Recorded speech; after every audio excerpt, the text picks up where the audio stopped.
Welcome to யாவரும் கேளீர். நான் உங்க பத்ரி பேசுறேன். தியாக திருநாளாம் பக்ரீத் பண்டிகையை கொண்டாடி மகிழும் இஸ்லாமிய சகோதர சகோதரிகளுக்கு என் வாழ்த்துக்கள் அப்படின்னு சொல்லி மக்கள் நீதி மையம் தலைவர் MP கமல்ஹாசன் அவர்கள் வாழ்த்து தெரிவித்திருக்காரு. தன்னுடைய ட்விட்டர் பதிவு மூலமாக இந்த வாழ்த்துக்களை பக்ரீத் கொண்டாடும் பெருமக்களுக்கு தெரிவித்திருக்கிறார். அதே நேரத்துல இன்னைக்கு அரசியல்ல ஒரு கர்நாடகால ஒரு மிகப்பெரிய ஒரு திருப்பம். இன்னைக்கு மார்னிங் பிரேக்ஃபாஸ்ட் டின்னர் விருந்து வழங்கப்பட்டது.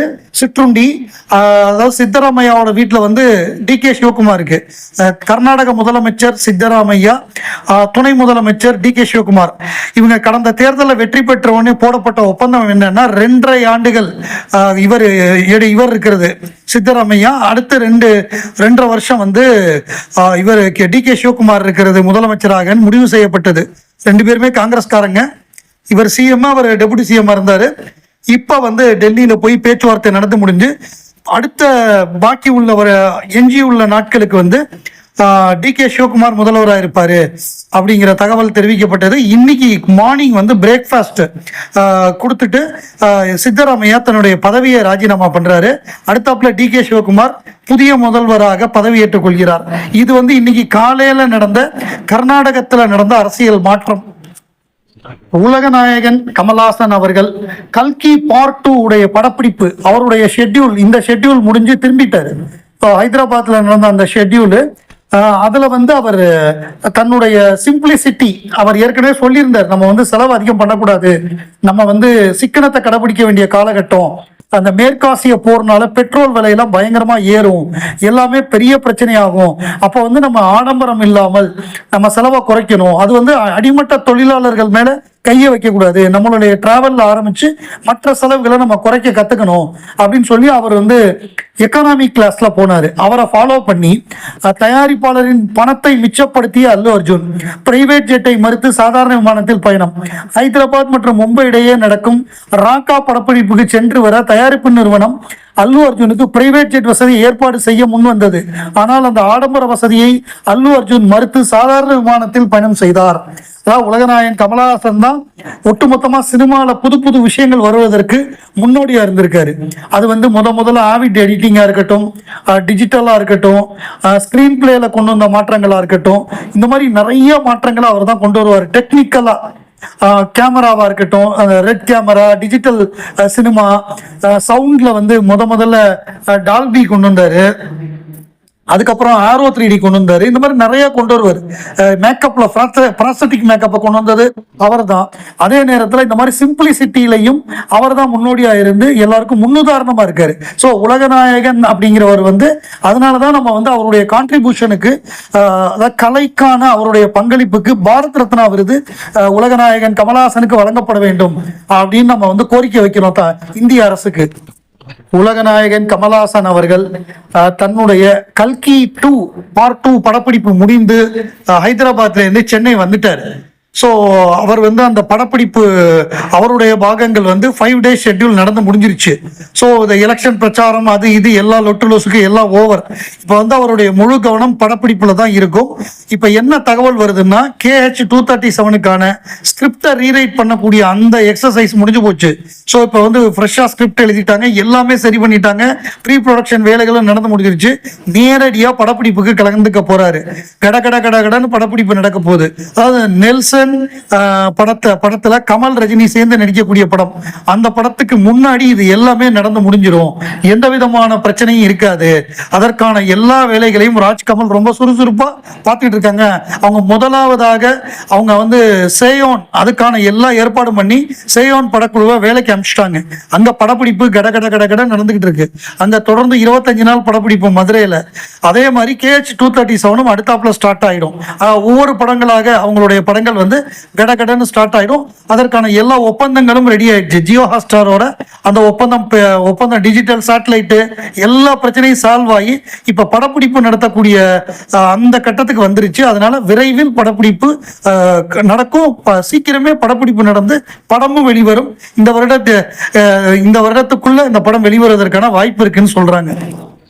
நடிகர் இயக்குனர் கதாசிரியர் லிவிங்ஸ்டன் அவருடைய ஒரு பேட்டி பார்த்தேன். லிவிங்ஸ்டன் வந்து பாக்யராஜ் கிட்ட வேலை பார்த்தாரு.